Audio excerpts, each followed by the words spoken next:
भाइयों, इसने मेरे ऊपर झूठा केस लगाया था अपने बॉयफ्रेंड के कहने पे। उसका नाम है अंकुश। साथ में भग गए। अंकुश कल्लू। आ जाओ भैया, बगल में सुन लो। ये ऑडियो बहुत तेजी से वायरल हुआ है। यही है वो शख्स जिसने अपनी पत्नी की हत्या की। दोस्तों जरा सोचिए, पब्लिक प्लेस, वो भी स्टेडियम के सामने। अचानक गोलियों की आवाज गूंज उठी।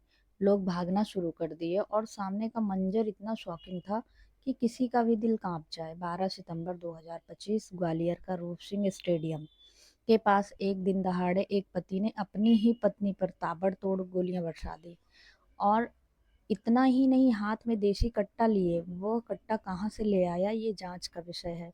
और वो फेसबुक लाइव भी कर रहा था। लाइव वीडियो में आरोपी अरविंद परिहार चिल्ला चिल्ला के कह रहा था, भाइयों, इस औरत ने मेरे खिलाफ झूठा केस दर्ज कराया है और मुझसे गुजारा भत्ता की मांग कर रही है। इसके कई लड़कों से संबंध हैं। मेरे किसी से भी कोई दुश्मनी नहीं है। इधर पत्नी नंदिनी सड़क पर तड़प तड़प के मर रही थी, मदद के लिए कराह रही थी। और उधर अरविंद कैमरे के सामने अपनी सफाई दे रहा था और लाइव हत्या की लाइव वीडियो दिखा रहा था। लेकिन सवाल ये है, क्या ये सिर्फ एक हस्बैंड वाइफ डिस्प्यूट था या इसके पीछे छिपा कोई और सच? Welcome to crime story news, जहां पर आपको इस सच्ची कहानी को देखने और सुनने को मिलेगा और आपको सोचने पर मजबूर भी कर देगा। ये कहानी है नंदिनी केवट की, जो झांसी की चिरगांव की रहने वाली थी, जिसकी जिंदगी एक आम औरत जैसी नहीं थी। उसके हर रिश्ते में एक नया मोड़ और हर मोड़ पे टूटता हुआ भरोसा। करीब 10 साल पहले उसकी पहली शादी हुई थी कोटीराम केवट से। इस रिश्ते से एक बच्चा भी हुआ जो आज दादा के पास पल रहा है। लेकिन शादी टिक नहीं पाई। फिर शुरू हुआ नंदिनी का सिलसिला नए रिश्तों का। कभी वो छोटू केवट, कभी निमलेश सेन और फिरोज खान। लेकिन कहानी यहीं खत्म नहीं हुई। साल 2017 में उसने अपने चौथे प्रेमी के साथ मिलकर अपने ही बॉयफ्रेंड निमलेश सेन की हत्या कर दी। इस जुर्म की सजा भी मिली, 4 साल 6 महीने की जेल की। जेल से निकलने के बाद नंदिनी ने ग्वालियर में नई जिंदगी शुरू करने की कोशिश की। पार्लर खोला और तभी उसकी मुलाकात हुई ठेकेदार अरविंद परिहार से। हुई मुलाकातों में नज़दीकियां ज़्यादा बढ़ गईं और दोनों ने आर्य समाज मंदिर में शादी कर ली।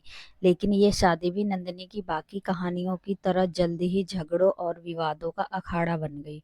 नंदिनी ने अरविंद पर एक के बाद एक केस दर्ज कराने शुरू कर दिए। यानी उसकी जिंदगी में रिश्तों का खेल और अपराधों की परछाई कभी खत्म ही नहीं हुई।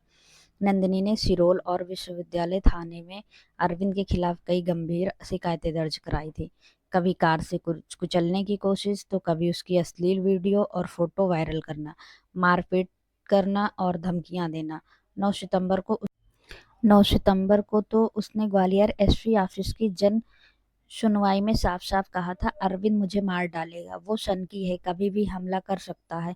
लेकिन अफसोस, पुलिस ने उसकी शिकायत को गंभीरता से नहीं लिया। फिर हुआ वही जिसका नंदिनी बार-बार डर जता रही थी। महज 4 दिन बाद दोपहर के वक्त नंदिनी अपने बॉयफ्रेंड अंकुश पाठक और दोस्त पांचाल के साथ एसपी ऑफिस से शिकायत करके लौट रही थी।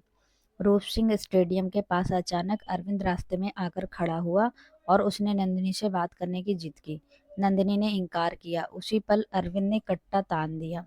घबराकर अंकुश और उसके दोस्त वहां से भाग निकले, लेकिन नंदिनी के पास भागने का मौका भी नहीं था।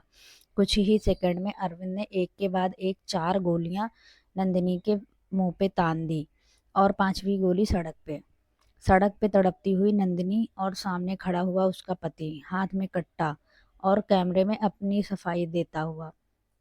प्रत्यक्षदर्शियों का कहना है कि अरविंद ने गोलियां चलाते समय नंदिनी के चेहरे को ही खास तौर से निशाना बनाया। चंद सेकंडों में उसने पत्नी को गोलियों से भून डाला। हत्या के बाद वो सड़क पर ही कट्टा लेकर बैठ गया और चारों ओर लोगों की भीड़ जमा हो गई। लेकिन कोई भी उसके करीब जाने की हिम्मत नहीं कर रहा था। पुलिस मौके पे पहुंची तो हालात काबू में लाना आसान नहीं था। सीएसपी नागेंद्र सिंह ने जब फायर करना चाहा तो हथियार फेल हो गया। पुलिस ने आंसू गैस के गोले भी दागे, मगर शुरुआत में उसका भी असर नहीं हुआ। करीब आधे घंटे तक पूरे इलाके में दहशत का माहौल बना रहा। फिर जैसे ही आरोपी थोड़ी देर के लिए विचलित हुआ, पुलिस ने उसे दबोच लिया। ये सच था कि अरविंद की ये तीसरी शादी थी। उसकी पिछली पत्नियों से भी बच्चे थे। दोनों परिवार से अलग रहकर अरविंद और नंदिनी ग्वालियर में किराए के फ्लैट में रहा करते थे। एक तरफ टूटा हुआ परिवार, दूसरी तरफ टूटे हुए रिश्ते और आखिर में सरेआम गोलियों की गूंज ने पूरे शहर को हिलाकर रख दिया। लेकिन दोनों का रिश्ता प्यार से ज्यादा झगड़ों केसों से भरा हुआ था। आरोप प्रत्यारोप इतने बढ़ गए कि आखिरकार मामला खून तक पहुंच गया। ये कहानी एक औरत की है जिसने अपनी जिंदगी में कई गलत फैसले लिए, कई रिश्ते बनाए, खो दिए। आखिर में उसी पति के हाथों मौत पाई जिसे उसने खुद चुना था।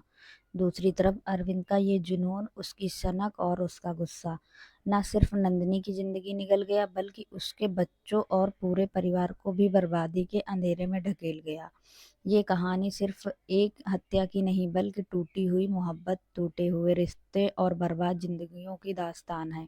ग्वालियर की सड़कों पे आधे घंटे तक फैली दहशत ने ये साबित कर दिया कि जब रिश्तों में भरोसा, सम्मान और समझ खत्म हो जाते हैं तो वही रिश्ते इंसानियत के सबसे खतरनाक दुश्मन बन जाते हैं। दोस्तों, किसी भी रिश्ते में गुस्सा, हिंसा और अविश्वास कभी भी समाधान नहीं हो सकता।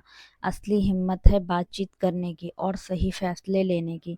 इस पूरी घटना के बारे में आपकी क्या राय है, हमें कमेंट्स बॉक्स में ज़रूर बताइए।